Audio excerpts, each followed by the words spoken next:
आज रावेर तालुका रावेर जिल्हा जळगाव या ठिकाणी न्यायनिशाण सामाजिक संघटनेच्या वतीने सर्वसामान्य जनतेच्या न्याय हक्कासाठी निवेदन देण्यात आलेले आहे।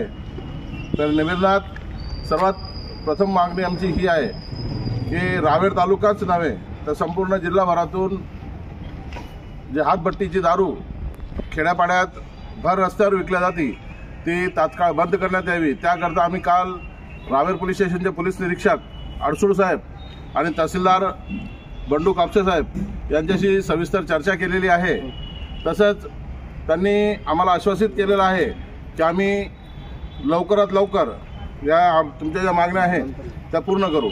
तसंच आमची दुसरी मागणी ही होती का रावेर तालुक्यातील जे नामांकित रुग्णालय आहेत तिथले जे मोठे मोठे डॉक्टर आहेत त्यांनी रात्री अपरात्री रुग्णांची काळजी घ्यावी, त्यांच्याकडे दुर्लक्ष करू नये आणि जी होणारी जीवितहानी आहे ती टाळावी। त्यांच्या दुर्लक्ष केल्यामुळे अनेकांचे याआधी जीव गेलेले आहेत। भविष्यात असं काही होणार नाही या गोष्टीची त्यांनी काळजी घ्यावी।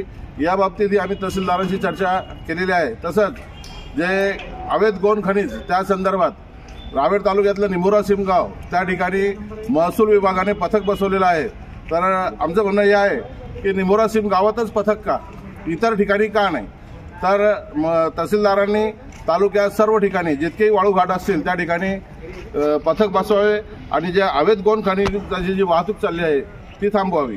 तसंच स्वस्त धान्याचा विषय हे अन्न सुरक्षा यादीत जे खरोखर गरीब गरजू अंध अपंग विधवा हे जे असतील यांना शासनाने त्या यादीत समाविष्ट करून घ्यावं आणि जे मोठे मोठे लोक असतील ज्यांना धान्याची गरज नाही परंतु ते धान्य घेऊन जातात आणि सायंकाळी ते गुरांना टाकतात अशा लोकांचं त्या यादीतून नाव कमी करावं आणि जे खरोखर गरजू असतील त्यांना त्या यादीत समाविष्ट करावं। या मागण्यांचं निवेदन आम्ही या ठिकाणी दिलेलं आहे। तसंच जर या मागण्या येत्या 15 दिवसात जर तहसीलदार साहेबांनी त्या पूर्ण केल्या नाही तर 20 जानेवारीपासून न्यायनिशाण सामाजिक संघटना ही आंदोलनात्मक भूमिका घेऊन या सर्व मागण्या पूर्ण करून घेण्यासाठी सर्वसामान्य जनतेच्या न्याय हक्कासाठी रस्त्यावर उतरून आंदोलन करेल। आणि विशेषतः दारूचा जो विषय आहे दारूचा विषय पोलीस प्रशासन तसंच उत्पादन शुल्क विभाग यांनी गांभीर्याने घ्यावा, अन्यथा या विषयाला घेऊन आम्ही न्यायनिशाण सामाजिक संघटनेच्या माध्यमातून मोठ्या प्रमाणात तीव्र स्वरूपाचं आंदोलन करू। एवढंच बोलतो आणि माझ्या शब्दांना पूर्णविराम देतो। जय भीम, जय कांशीराम, जय न्यायनिशाण।